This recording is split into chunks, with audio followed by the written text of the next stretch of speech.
Enne veel, kui hakkame saatma välja meeldetuletust, lähme vaatame üldistes seadistustes üle, mis on sinna sisse kirjutatud, ehk siis üldised seadistused ja saldotekstide meeldetuletuste ja muud tekstid.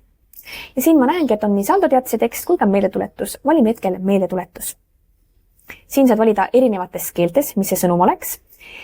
Ja sa saad muuta nimetust, muuta seda sõnumi sisu ja ükskõik, mis muudatusi sa siin teed, kindlasti vajuta all nuppu salvesta. Nüüd vaatame, kes on mulle võlgu.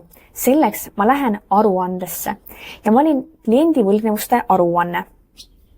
Panen tänase kuupäeva ja panen koosta aruanne. Ja näen, et üks ettevõte on jäänud mulle võlgu. Ja nüüd ma saan valida siit alt saldoteatised ja meeldetuletuste saatmine. Ehk siis see tähendab seda, et ma saan otse programmist saata meeldetuletuse välja. Ma ei pea laadima seda arvet alla, minema enda mailboxi ja saatma enda kliendile seda arvet uuesti. Nii et ma hoian kokku tegelikult päris palju aega. Ja aruande liigiks ma valin meeldetuletus ja koosta aruanne.